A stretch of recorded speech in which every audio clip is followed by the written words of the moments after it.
You left Venezuela to go collect your Nobel Peace Prize. Congratulations. You gave your prize to Donald Trump. Why? Well, first of all, we have to understand what this has meant for the Venezuelan people, what has happened this year. It's been 27 years of brutal devastation, not only of our institutions, of our resources, of our families. I mean, a third of Venezuelan population has been forced to flee. It is currently the largest migration crisis in the world. And this has been done by a criminal regime that intentionally wanted to destroy our country and took over our territory and institutions, allied with the worst forces, criminal forces around the world. So during years, we have denounced and proved to the world the degree of crimes that were committed in Venezuela and demanded for international support. Finally, we are seeing decisive action on the part of the United States government under the leadership of President Trump. And I have to say something. The only country that has risked the lives of some of its citizens for the freedom of Venezuela is the United States. So we are very grateful because what happened on January 3rd definitely opens the path, opens the way for a transition to democracy in Venezuela. That's why we did it on behalf of the Venezuelan people. So I do hear your message of gratitude to the United States, but why give it your Nobel Peace Prize? Why give it to Donald Trump? Well, I believe it's fair, and it represents the feeling, the profound gratitude of the Venezuelan peoples, not only for what he has done, but what we believe and trust will take place very soon in Venezuela in terms of transforming our country from the criminal hub of the Americas into the energy hub and the technology hub of our continent. What did you get in return? Well, I'm not expected to get nothing specific. What we are determined is to work together, not only with the United States, but also engage other democratic countries around the world into the first liberation and rebuilding of a nation that has huge potential. I want to, highlight this. Venezuela not only has, incredible natural resources, oil, gas, gold, minerals. Venezuelan location is unique from a geopolitical and economic perspective, and has huge territory. It's 1 million square kilometers with important infrastructure. So, this is a moment in which we need the world to act, not only, warn or support in words, but actual action in order to dismantle this structure. And that's what I believe it's going to take place as we move ahead. And there's many more details I want to get into on the future of Venezuela and what you would like to see happen and what plans are being made. Let me just stick for a minute on your plans. When will you go back to Venezuela? Well, we'll go back as soon as possible when I accomplish actions and objectives that I have in place right now. It means engaging with international actors directly, one-on-one, which I had not been able to do because, as you're aware, I had been banned from leaving Venezuela for over 12 years. And also because I believe there is a lot of organization that has to be done internationally. So I'm doing the job abroad, and as soon as I can, I will go back to a country in which many things are taking place as we speak. Do you need America to facilitate that? Do you need American permission to go home to Venezuela? Oh, no, not permission. But certainly I would say that we desire, we will have coordination. And how will you know when you can return? Well, as I said, many things are happening. There are a lot of things that I'm in the process of accomplishing, and when the right moment arrives, I will tell the Venezuelan people that it's time to go back home, and not only me. I have to say, Marie-Louise, that you are aware that thousands of Venezuelan political leaders have been forced to flee.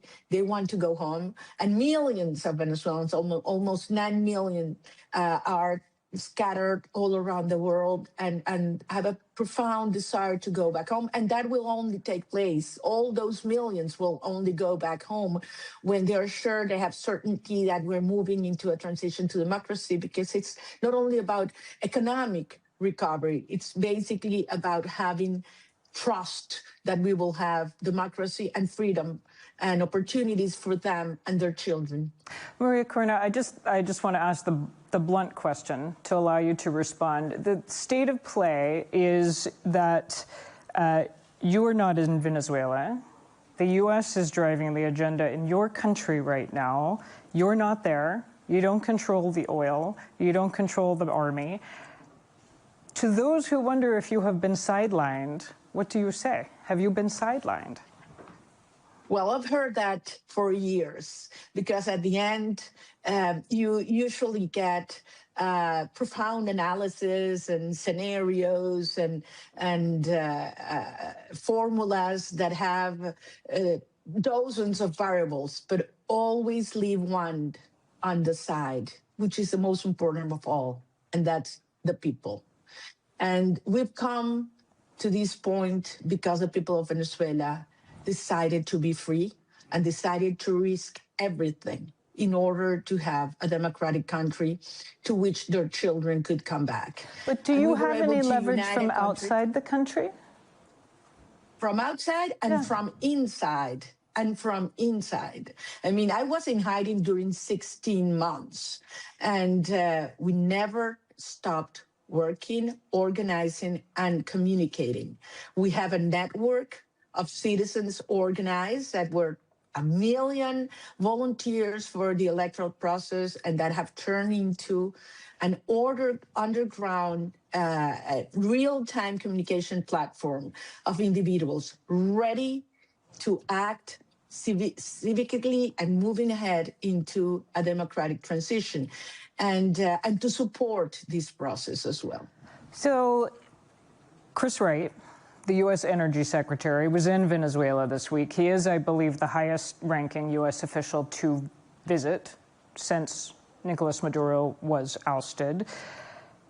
He met Delcy Rodriguez, the acting president at Miraflores, the presidential palace. There were photographs of them smiling and shaking hands and a big band playing. I just wonder what was going through your head as you watched that. Well, just think where we were 5 weeks ago and where we are right now. Everybody thought it was impossible to have Maduro face his international law, and where he is right now. So what's important to think is what Ms. Rodriguez is thinking right now after what they've said. They know, the world knows, they are part of a criminal structure. She's an essential part of the cartel. She was the one who was the architect and overlooked the torture system and the repressive structure. And she is the main link with Russia, Iran, Cuba, and so on. Everybody knows that. So we are in a process in which these the remains of the regime are following orders from the United States in a phase where they are being part of the dismantling of this regime. What we believe now is that we need to move forward into this transition once the rest of the repressive structure is further dismantled and weakened. And that's the direction in which we should move ahead now. But I guess my question again, what is it like to be sitting outside Venezuela, watching the U.S. shaking hands and making deals and signing contracts with people who you just described as running a cartel and remnants of the regime? These are the same, Delcy Rodriguez and others, who were leading the country and crushed the will of the Venezuelan people in the presidential election of 2024. We all know this is not sustainable. We all know this is a phase in which The restoration of institutions is just starting.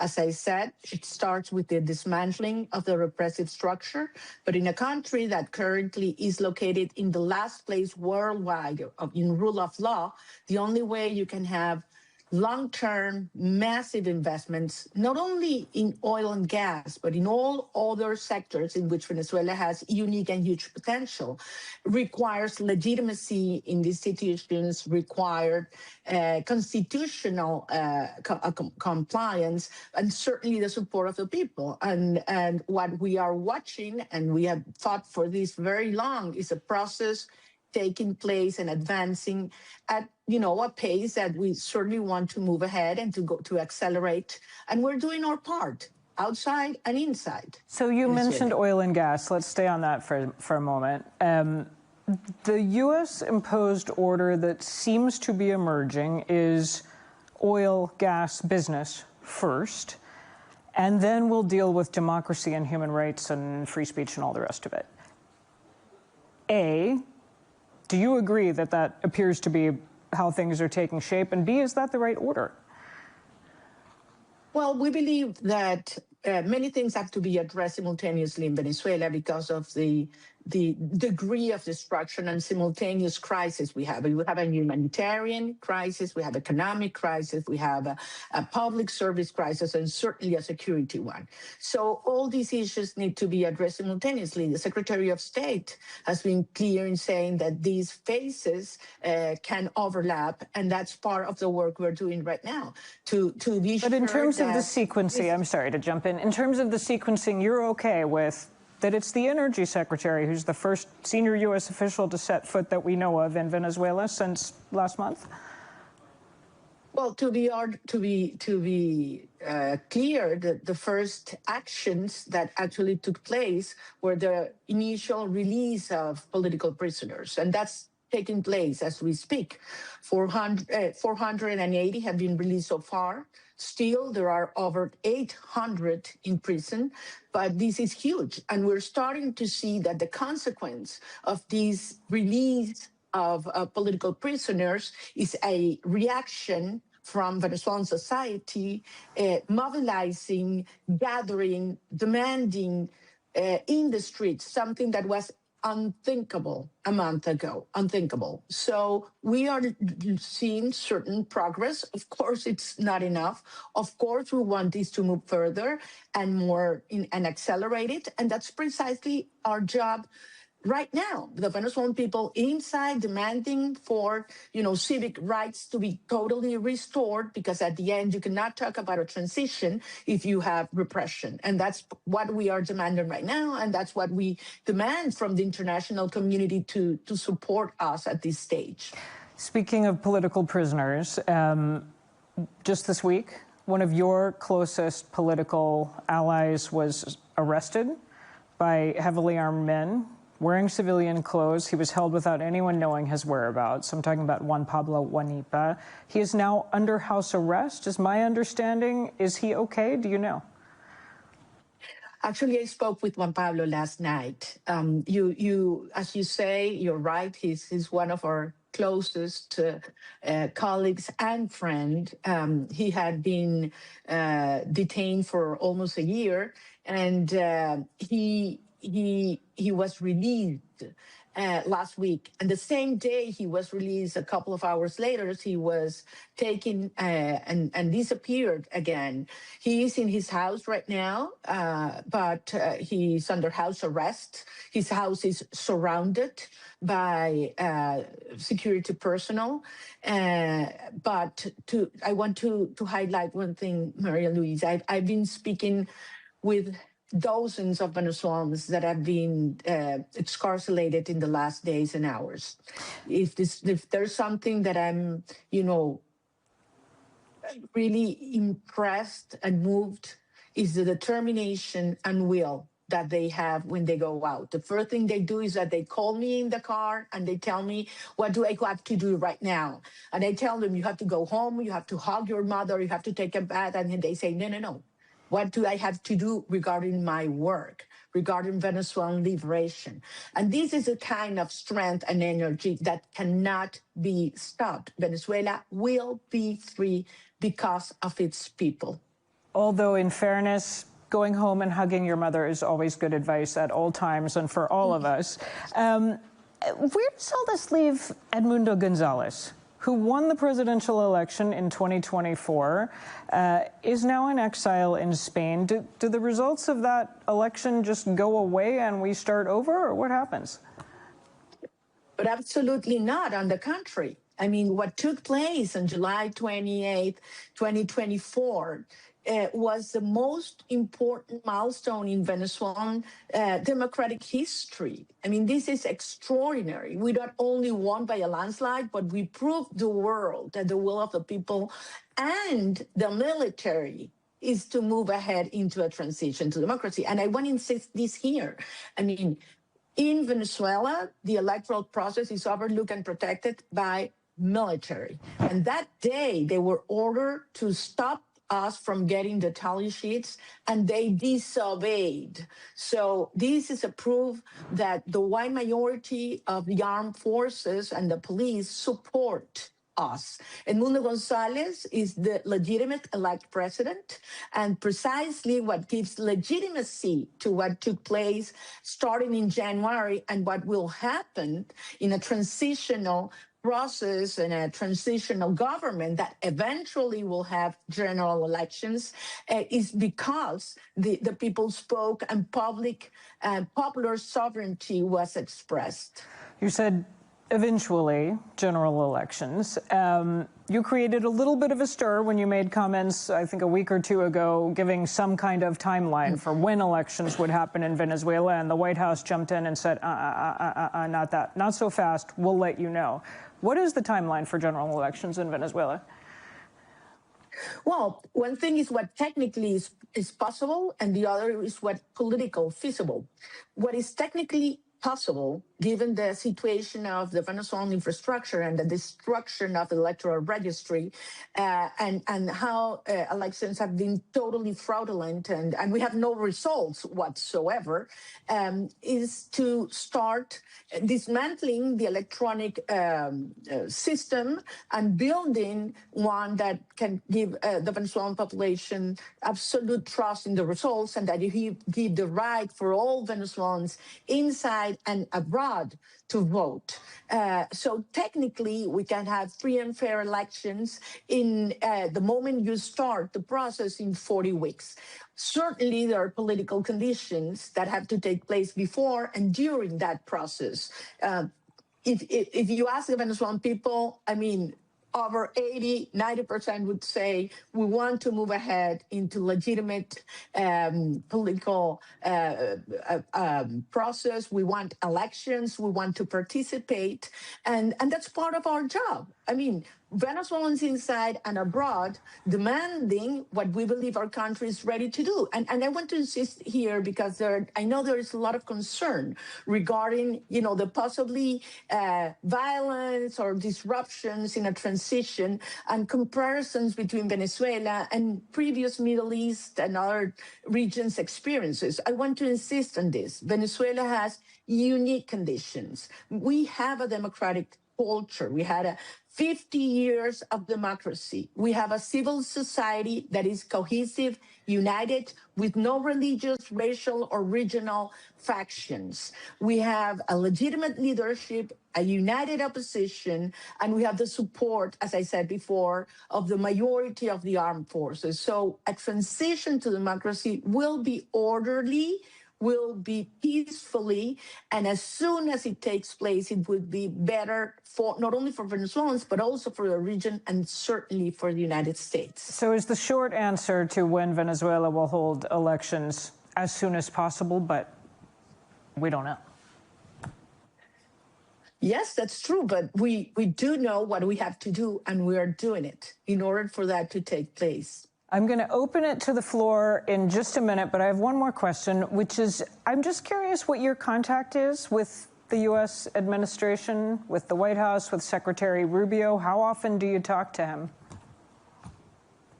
Well, we have permanent communication with different levels and actors, not only in the U.S. government, but also with Congress and other sectors of the United States society. Very, very frequent with all these sectors. And I want to insist in one thing.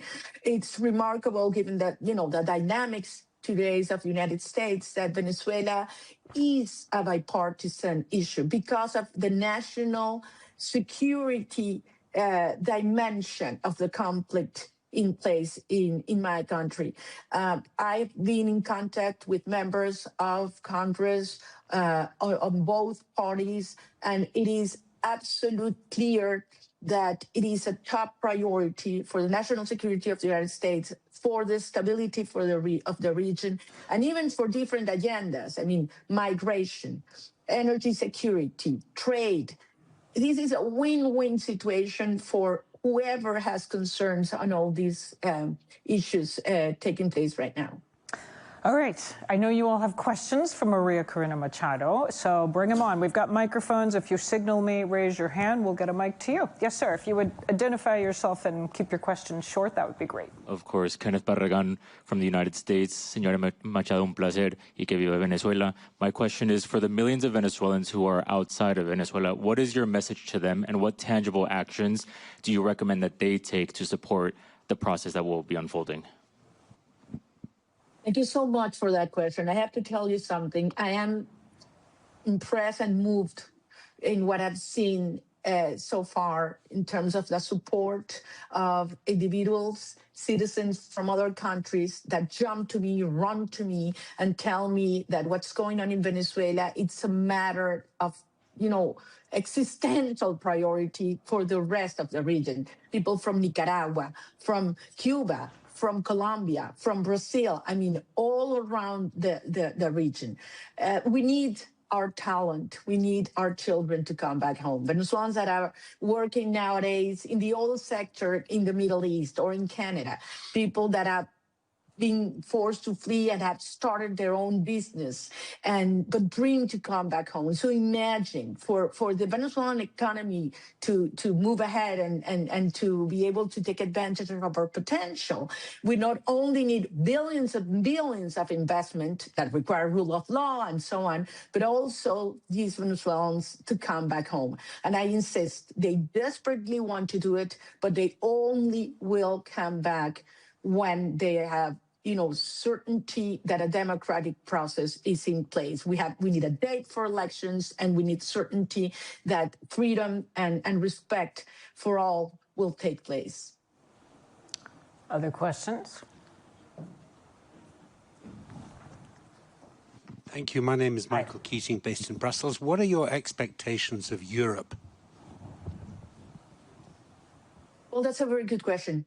We certainly have had support from the European Parliament throughout these years, all along the political spectrum, something we very much appreciate. Certainly, several countries that have been very active in terms of denouncing the crimes against humanity and the corruption networks that operate in Venezuela. We nowadays believe we need much more than that, because we need, as I said, to move from, joint statements to actions. As we had said during years, we need to block the criminal cash flows that the regime has and that are used for repression and corruption and further enlargement of their criminal activities. We need to block those flows.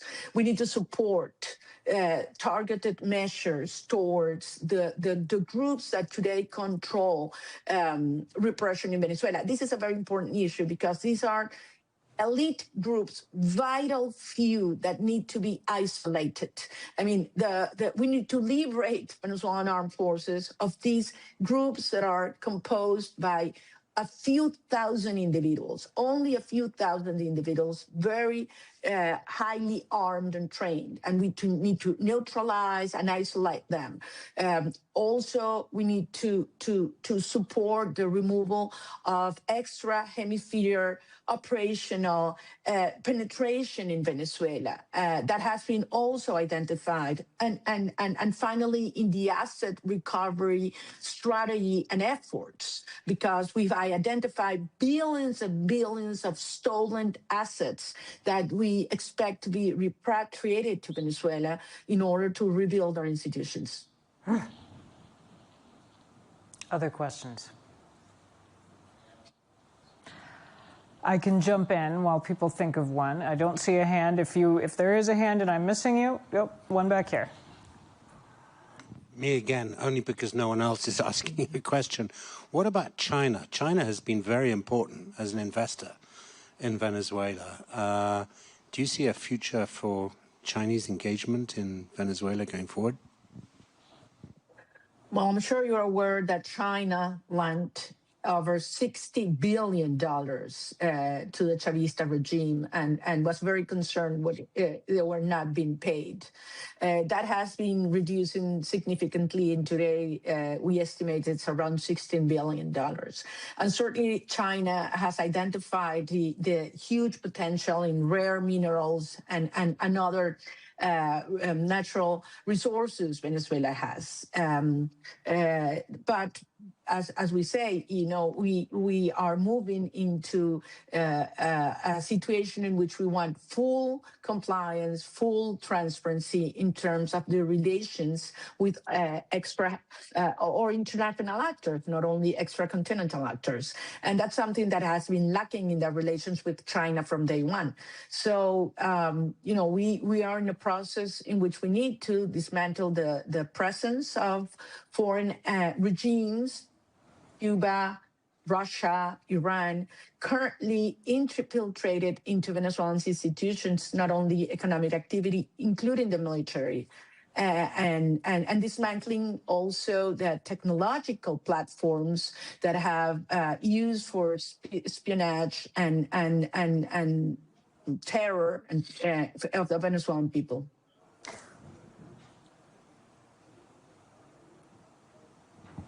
In the back? Thank you very much. My name is Toby. I go to Brown University. I was wondering, what could younger people do to help out, in your opinion? I love your question. Thank you so much. And I'm not sure if you're aware, but 2 days ago, for the first time in almost 2 years, we saw young Venezuelans in our, 23 universities all around the country calling for civil society to speak out in support of our political prisoners and the total liberation of them. This was very courageous, very brave on their behalf. And what we saw that day is something unthinkable just a few weeks ago.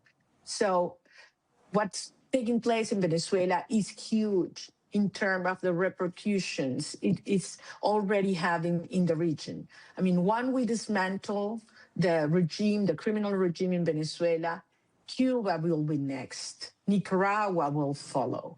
For the first time in history, we will have the Americas free of communism and dictatorship. This is huge regarding, the contribution to humanity. And I think this is a moment in which we require young people speaking out, because the fight for freedom in Venezuela is a huge contribution also for freedom around the world. And we will make this happen. I want to insist on this. We will never give up. What we have done as a society is remarkable. We've heard all along the way, Gabi, that this was impossible to achieve. And finally, here we are at the threshold of freedom because of people's will and organization, and certainly because we have the support and leadership of the U.S. government at this point. May I follow up on something you just noted? You said Cuba will be next.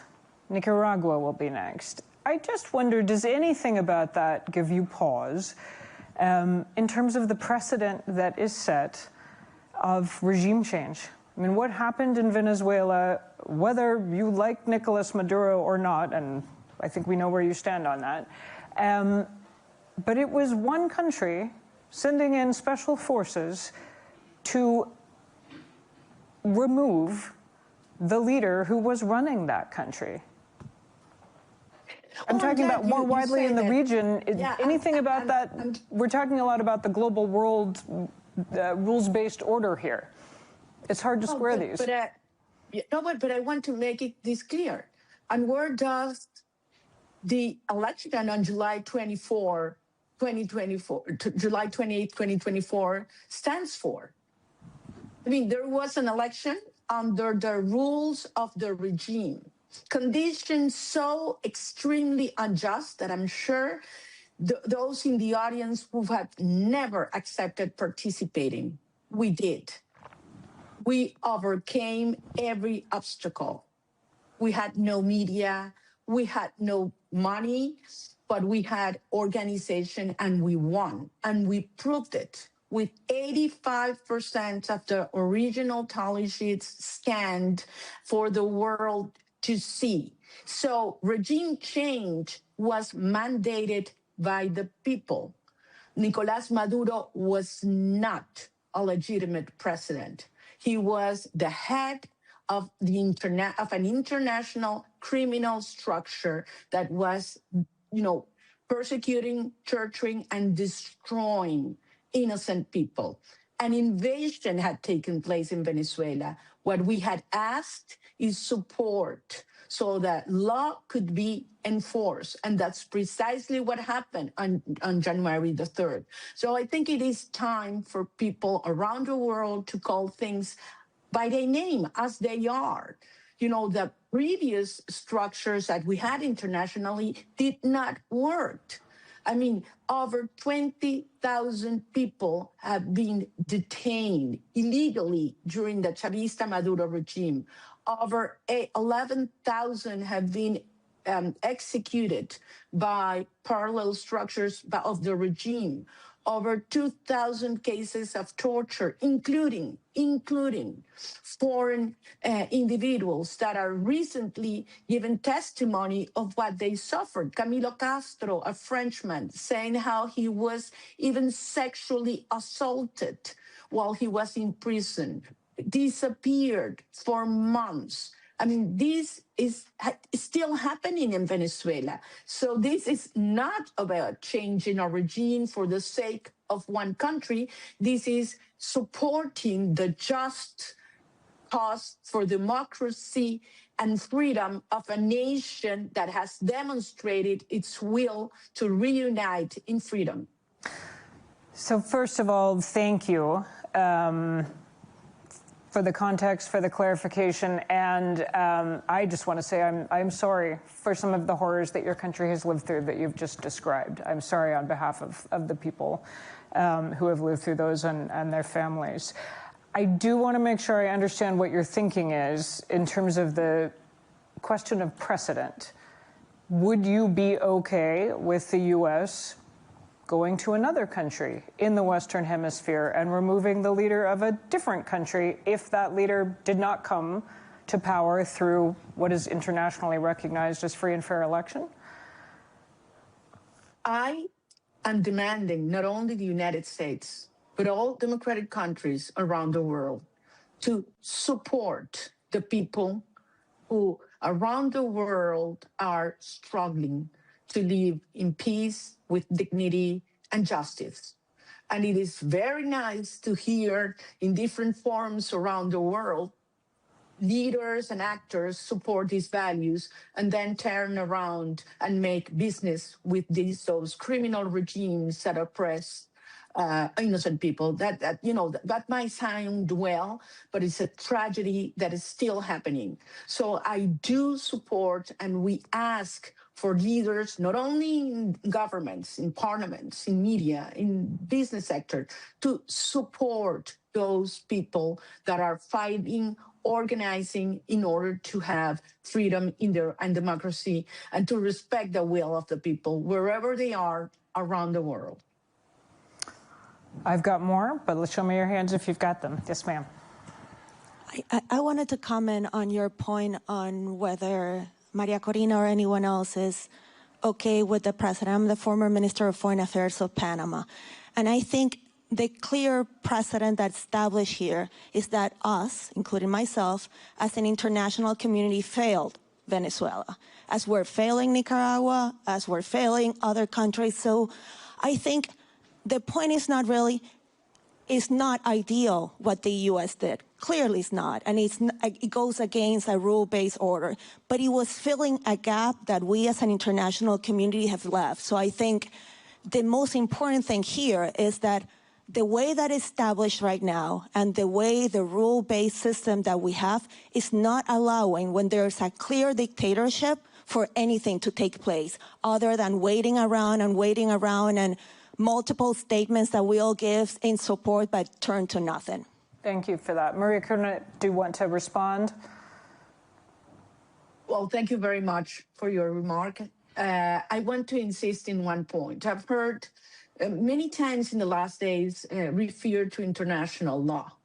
And I wonder what some people think about it. Is international law designed to protect and give and whitewash brutal regimes, or is international law designed to enforce the law and protect civilian population from tragedies such as the one it's been happening in Venezuela?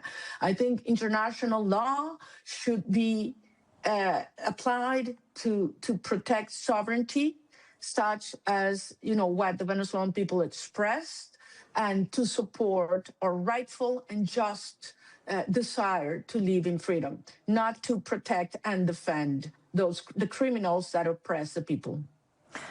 Speaking of international law, should the U.S. keep blowing up alleged drug boats in the Caribbean?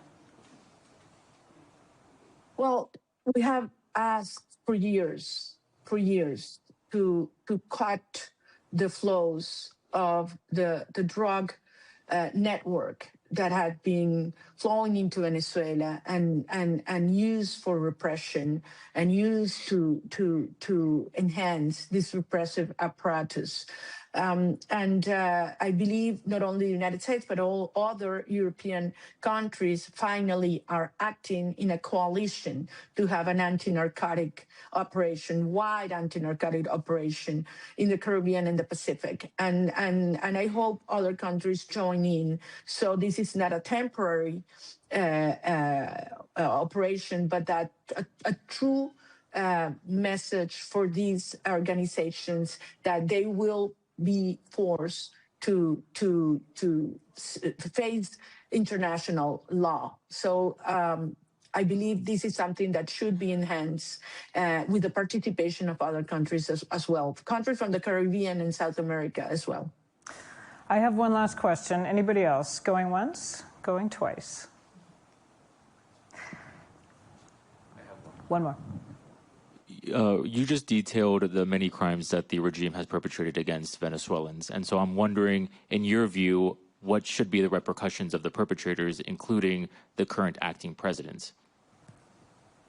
That's a very good question. And I will take advantage of it also to thank organizations such as the Inter-American Commission and CURT, the High Commissioner of Human Rights of the UN, the fact-finding mission that has done a remarkable job documenting and publishing the tragedies of Venezuela. I mean, I'm talking about thousands of cases that have even been submitted to the International Criminal Court. This means that once the truth is known, we will see one of the most cruel, repressive periods in history that took place and took over a country.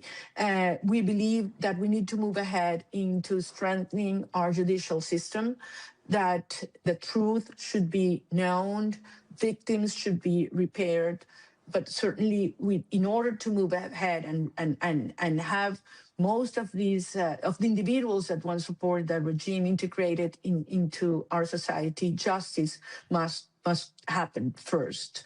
We're not looking for revenge. We will not persecute. We will grant the rights that were denied to us. I'll bring us to a close by asking this.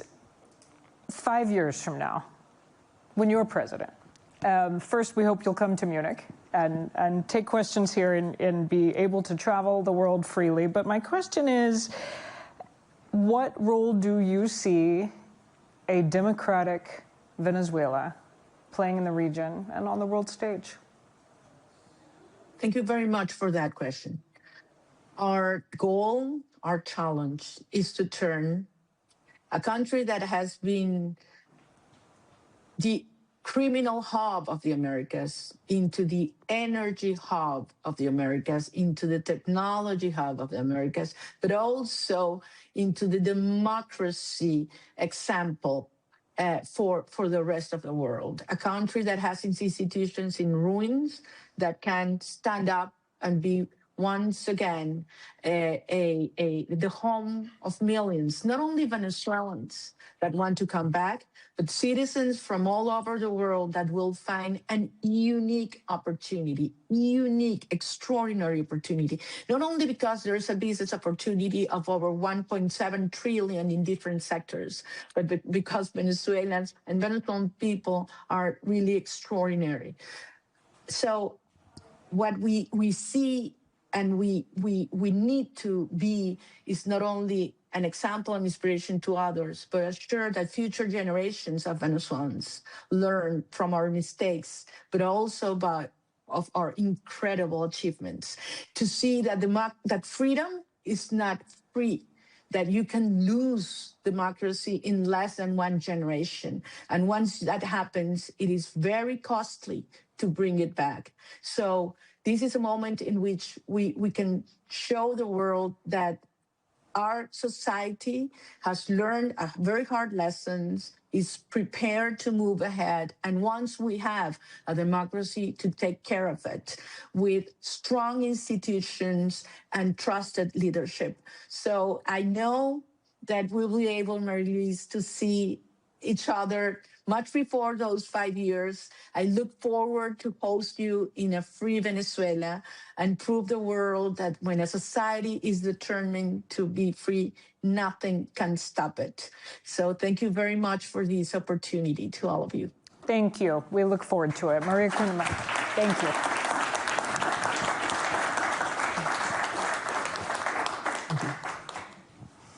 All right, thank you.